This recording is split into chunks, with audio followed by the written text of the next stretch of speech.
साथियों, आप सभी का इस प्लेटफॉर्म पर स्वागत है। यहाँ पर हम लोग प्राचीन भारत की सौरभ कुमार चौबे जी की पुस्तक है। इसमें प्रत्येक चैप्टर के पीछे एमसीक्यू दिया गया है, जो कि आपके लिए काफ़ी महत्वपूर्ण है और ये आप इससे आपकी परीक्षाओं में काफ़ी प्रश्न फंसते भी हैं। तो यहाँ पर आज की वीडियो में हम लोग वैदिक सभ्यता से संबंधित जो भी महत्वपूर्ण एमसीक्यू हैं, उन एमसीक्यू इस वीडियो में हम लोग देखेंगे। तो चलिए प्रारंभ करते हैं। सबसे पहले पहला प्रश्न है कि निम्नलिखित में से कौन उत्तर वैदिक काल में आर्य संस्कृत के धुर क्षेत्र समझे जाते थे? तो कुरु और पंचाल जो राज्य थे ये। अगला है गोपथ ब्राह्मण किससे संबंधित है? तो ध्यान रखिएगा, गोपथ ब्राह्मण जो है वो अथर्ववेद से संबंधित है। अथर्ववेद का केवल एकमात्र ब्राह्मण रहा है वो है गोपथ ब्राह्मण। तो इस फैक्ट को आपको याद रखना है। इसके अतिरिक्त आप देखें तो जो सामवेद है, सर्वाधिक ब्राह्मण किसके हैं? सामवेद के हैं, 6 ब्राह्मण हैं इसके। और वहीं ऋग्वेद की बात करें तो ऋग्वेद के 2 पार्ट होते हैं, इसके 2 ब्राह्मण हैं। एक है आपका ऐत्रेय या पंचिका, दूसरा है कौशिकी कौशिकी या संखायन। ये इसके 2 ब्राह्मण हैं। और वहीं यजुर्वेद की बात करें तो यजुर्वेद के 2 पार्ट हो जाते हैं, कृष्ण यजुर्वेद और शुक्ल यजुर्वेद। कृष्ण यजुर्वेद का जो ब्राह्मण है वो तैत्रीय ब्राह्मण कहलाता है और शुक्ल यजुर्वेद का जो ब्राह्मण है वो शतपथ ब्राह्मण कहलाता है। इससे प्रश्न काफी पूछे जाते हैं, इसको याद रखिएगा। आगे बढ़ते हैं। निम्नलिखित में से वैदिक साहित्य का सही क्रम कौन सा है? तो देखिए इसमें वैदिक संहिताएं, ब्राह्मण, आरण्यक, फिर उपनिषद आता है। वैदिक संहिताएं, ब्राह्मण, आरण्यक, उपनिषद, ये क्रम आप जरूर याद रखिएगा। अगला है आरंभिक वैदिक साहित्य में सर्वाधिक वर्णित नदी कौन सी रही है? तो आपकी सिंधु रही है। आरंभिक वैदिक साहित्य में सर्वाधिक वर्णित नदी जो है आपकी सिंधु रही है। अगला है, 2 सूचियां दी गई हैं वैदिक नदियां और उनके आधुनिक नाम। तो देखिए कुंभा कौन सी थी? आधुनिक नाम से काबुल है, तो 2 से मिलाइए। परुषणी परुषणी ये आपका रावी नदी है, 3 से मिलाइए। सदा नीरा, ये आपका सदा नीरा जो है ये गंडक है, 1 से मिला दीजिए। सतुद्री सतलज है, 4 से मिला दीजिए। तो 2314 बी ऑप्शन आपका सही हो जाएगा। आगे बढ़ते हैं। निम्नलिखित वैदिक देवताओं में किसे उनका पुरोहित माना जाता था? तो बृहस्पति को माना जाता था। शतपथ ब्राह्मण में उल्लिखित राजा विदेग माधव से संबंधित ऋषि कौन थे? तो इनसे संबंधित ऋषि थे ऋषि गौतम राहुगढ़। ऋषि गौतम राहुगढ़ अर्थात डी ऑप्शन। आगे चलते हैं। अगला प्रश्न है, निम्नलिखित में से किस नदी को ऋग्वेद में मातृत्मा, देवित्मा एवं नदीत्मा संबोधित किया गया है? तो सरस्वती नदी को। सरस्वती नदी बी ऑप्शन। उस जनजाति का नाम बताइए जो ऋग्वैदिक आर्यों के पंचनन से संबंधित नहीं थे। तो देखिए जो पंचनन रहा है, पंचनन में आपके यदु, पुरु, तुर्वश और अनु तथा द्रह ये 5 थे। तो ध्यान रखिएगा, यदु, पुरु, तुर्वश और 2 और कौन है? अनु और द्रह। ये पंचनन में 5 शामिल थे, परंतु किकट इसमें शामिल नहीं थे। वैदिक कर्मकांड में होता का संबंध किससे है? तो इसका संबंध जो है ऋग्वेद से है। ऋग्वैदिक काल के प्रारंभ में निम्न में से किसे महत्वपूर्ण मूल्यवान संपत्ति एवं अघन्या समझा जाता था? गाय को। निम्नलिखित में से किसने ऋग्वेद में वर्णित दासरथ युद्ध में भाग नहीं लिया था? तो देखिए दासरथ युद्ध में ये जो है भरत वंश के राजा भरत और पंचनन में ये युद्ध होता है 10 और अन्य 10 राजाओं में, जिसमें पंचनन भी थे। तो देखिए इसमें जो तिष्य है, तिष्यु, ये भरत वंश के लिए उल्लेख किया गया है, तो ये तो शामिल थे। इसके अतिरिक्त इसमें पक्त और विषाणिन भी शामिल थे, ये लघु जनजातियां थीं। और इसमें गंधारी शामिल नहीं थे। निम्नलिखित में से किस एक उपनिषद में पहली बार निराशावाद के तत्व दिखाई देते हैं? तो ये दिखाई पड़ते हैं आपके मैत्राणी में। उद्दालक उद्दालक आरुणी प्रसिद्ध दार्शनिक थे, किसके? तो ये प्रसिद्ध दार्शनिक थे कुरु पंचाल जो राज था यहाँ के। यजुर्वेद की निम्नलिखित संहिताओं में से किसमें केवल सुक्त हैं, गद्य नहीं है? केवल सुक्त हैं, गद्य नहीं। वाजसनेयी में गंगा एवं यमुना नदियों का हमेशा प्रथम उल्लेख मिलता है। कहाँ से? ऋग्वेद में। घृत क्रीड़ा मतलब जुआ खेलना, तो घृत क्रीड़ा जिस कर्मकांड का अंग थी वह क्या है? ये राजसु। आगे बढ़ते क्वेश्चन नंबर 18। ऋग्वेद में किसकी मंडल का प्रथम सूक्त ऋग्वेद में किसकी मंडल का प्रथम सूक्त प्राय किस देवता के लिए है? या किसी मंडल का प्रथम सूक्त जो है प्राय किस देवता के लिए है? वो अग्नि के लिए। जबकि द्वितीय सूक्त जो है वो इंद्र के लिए है। बृहदारण्य उपनिषद में अजातशत्रु को कहाँ का राजा कहा गया है? काशी का। उपनिषद युग का राजा अश्वपति कहाँ का शासक था? के वंश का। 10 राजाओं के युद्ध में भरतों का पुरोहित कौन था? तो इनका पुरोहित वशिष्ठ थे। प्रकाशिक ऋग्वेद संहिता किस शाखा की है? प्रकाशिक ऋग्वेद संहिता जो है ये शाकल शाखा की है। निम्नलिखित में से किसने आर्कटिक क्षेत्र को आर्य भाषा भाषियों के मूल स्थान होने के सिद्धांत का प्रतिपादन किया है? तो बाल गंगाधर तिलक ने अपनी पुस्तक Arctic home in the Vedas, जबकि मैक्स मुलर ने मध्य एशिया को इनका मूल स्थान बताया है। निम्नलिखित में कौन उपनिषद गद्य में लिखा गया है? कौन सा उपनिषद गद्य में लिखा गया? तो बृहदारण्य जो है वो गद्य में लिखा गया है। आगे दो सूचियां हैं, संहिता और संबद्ध ब्राह्मण, हमें सुमेलित करना है। तो देखिए ऋग्वेद ऋग्वेद के दो ब्राह्मण हैं, ऐतरेय और कौस्तकीय। तो देखिए यहाँ पे ऐतरेय का उल्लेख है तो दो से मिला दीजिए। सामवेद के सर्वाधिक 6 इसके ब्राह्मण हैं, तो इसका जो है एक जैमिनी है तो 4 से मिला दीजिए।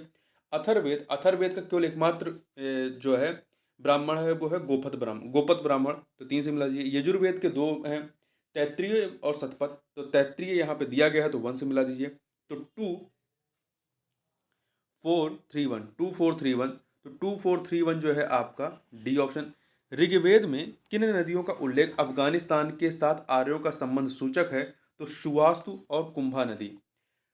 अनम बहु कुर्वित तद व्रतम, अर्थात अधिक अन्न उत्पन्न करें यही हमारा व्रत होना चाहिए का उल्लेख किस ग्रंथ में है? तो ये जो है आपका तैत्तिरीय उपनिषद में। किसमें है? तैत्तिरीय उपनिषद में है। निम्नलिखित वैदिक देवताओं में से कौन अवेस्ता के देवता आहुर मजदा से सादृश्य रखता है? तो वरुण। रासु से संबंधित अनुष्ठानों का वर्णन कहाँ पर है? तो इसका वर्णन यजुर्वेद में है। एशिया माइनर अर्थात तुर्की से प्राप्त बोगोजिकोई अभिलेख को खोजा था किसने? वीकलर ने। सतपथ ब्राह्मण का संबंध किससे है? तो सतपथ ब्राह्मण का संबंध यजुर्वेद से है। किससे है? यजुर्वेद से। ध्यान रखिएगा, यजुर्वेद के 2 ब्राह्मण हैं, सतपथ और तैत्तिरीय ब्राह्मण। अगला है कौशिकी या संखायन ब्राह्मण अधोलिखित किस संहिता का ब्राह्मण ग्रंथ है? तो ये आपका ऋग्वेद का है। ठीक है, ऋग्वेद के 2 ब्राह्मण हैं, ऐतरेय या पंचिका, दूसरा है कौशिकी या संखायन। अधोलिखित में से वैदिक आर्यों की प्राचीनतम संस्था थी कौन सी?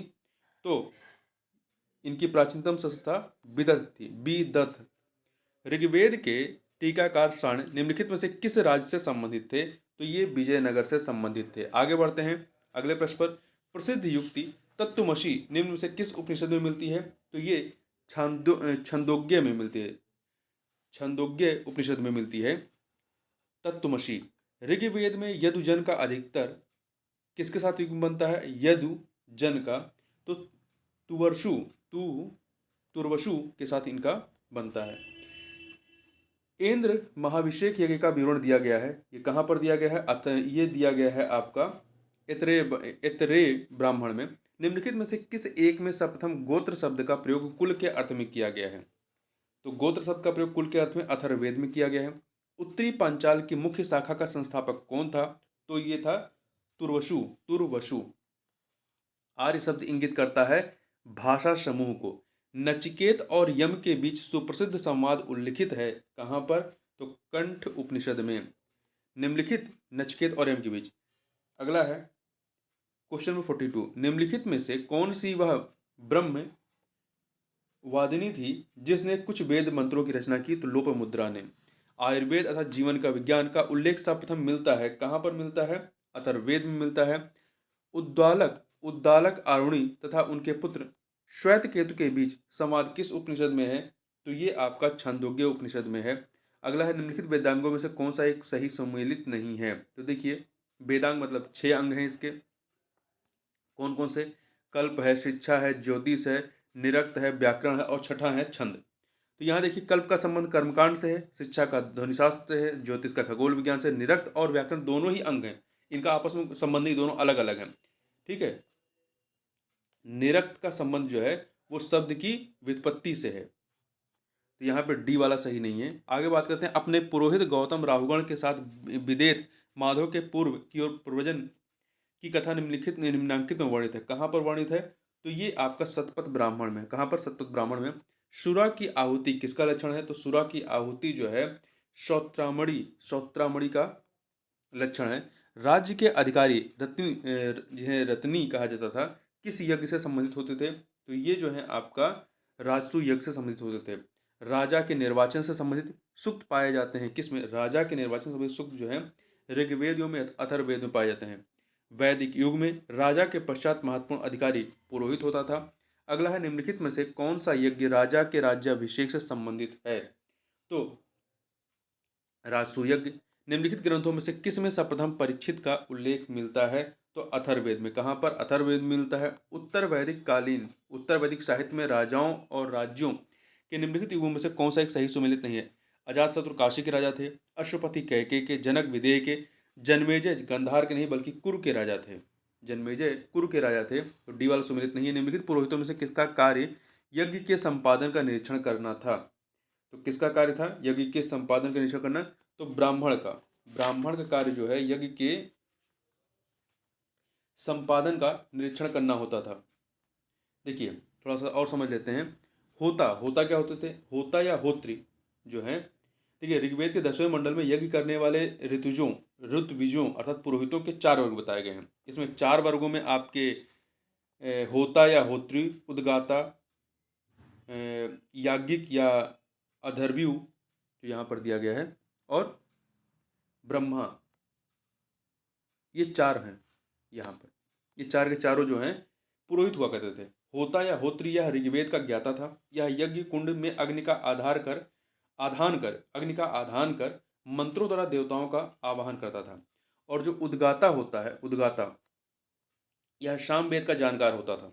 यह यज्ञ में सोम का गायन करता था। अधर्व्यू या याज्ञिक ये जो है यह यजुर्वेद का ज्ञाता था। और ब्रह्मा जो है ये चारों वेदों का ज्ञाता था, और यह जो है यज्ञ के समय इसकी भूमिका का निरीक्षण करता था। इसलिए बी ऑप्शन यहाँ पर सही है। आगे चलते हैं। वेदांग की कुल संख्या कितनी है? तो वेदांग की कुल संख्या आपकी 6 है। कितनी है? 6 है। और वेदांग कौन कौन से हैं? कल्प, शिक्षा, ज्योतिष, छंद, निरक्त और व्याकरण। दशराग युद्ध किस नदी के तट पर लड़ा गया? परशुनी नदी के तट पर लड़ा गया। किस संहिता को ब्रह्मदेव या श्रेष्ठ वेद कहा गया है? तो अथर्ववेद को कहा गया। निम्नलिखित में से कौन विदुषी महिला वैदिक मंत्रों की रचयिता नहीं थी? विश्ववारा, अपाला, घोषा थी, परंतु गार्गी नहीं थी। ऋग्वैदिक संहिता के मंत्रों का 1/4 निम्नलिखित में से किस देवता को समर्पित है? इंद्र को। निम्नलिखित में से कौन सा वेद कर्मकांडों से विशेष रूप से संबंधित रहा है? तो विशेष कर्मकांडों से यजुर्वेद संबंधित रहा है। सत्यमेव जयते युक्ति सर्वप्रथम कहाँ व्यक्त की गई है? यह युक्ति उपनिषद में है। याज्ञवल्क्य एवं मैत्री का दार्शनिक संवाद किस उपनिषद में वर्णित है? तो बृहद्रारण्यक में। अगला है, प्रसिद्ध गायत्री मंत्र किस धर्म ग्रंथ से है? तो ये आपका ऋग्वेद से है। भाग और बलि क्या थे? राजस्व के साधन थे। ऋग्वेद की रचना कहाँ हुई थी? तो सप्त सैंधव प्रदेश में। निम्नलिखित में से कौन सा एक पदाधिकारी वैदिक काल में रत्नियों की सूची में सम्मिलित नहीं था? तो ग्रामणी, महिषी और सूत शामिल थे, परंतु आपके स्थपति नहीं शामिल थे। अथर्ववेद में किसे संगीत का नायक एवं विश्व विश्वजनीन राजा कहा गया है? तो परीक्षित को कहा गया है। ऋग्वैदिक, आर्य और हड़प्पा संस्कृत के लोग एक ही थे, इस सिद्धांत का प्रतिपादक कौन था? बीबी लाल थे। किस ब्राह्मण में पुरुरवा और उर्वशी की कथा का उल्लेख मिलता है? तो शतपथ ब्राह्मण में। प्राचीनतम खेतिहर लौह उपकरण मिलते हैं कहाँ से? अंतरजी खेड़ा से।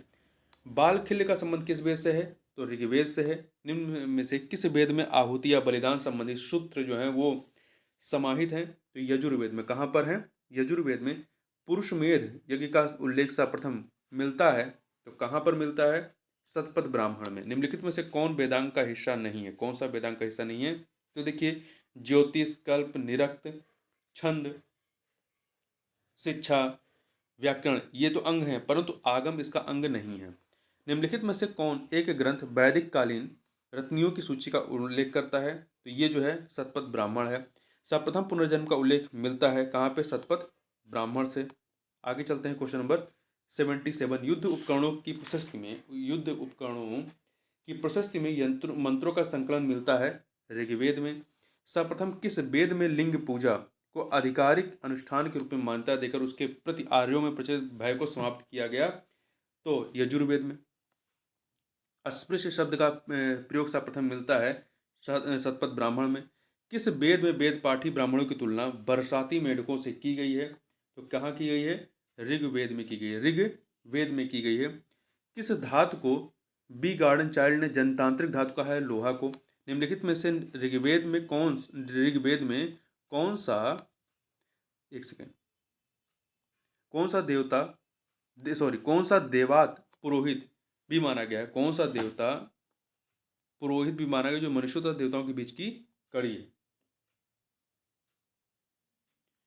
तो ये है अग्नि। अग्नि देवता भी थे और ये पुरोहित भी माने जाते हैं। ऋग्वेद का प्राचीनतम भाष्यकार निम्नलिखित में से कौन है? तो ये है स्कंद स्वामी। कौन है? स्कंद स्वामी है। निम्नलिखित किस ग्रंथ में इतिहास पुराण को पंचम वेद कहा गया है? छंदोग्य उपनिषद में।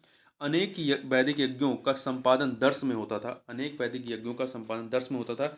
इससे किस दिन का तात्पर्य है? तो इससे अमावस्या का तात्पर्य है, अमावस्या का दिन।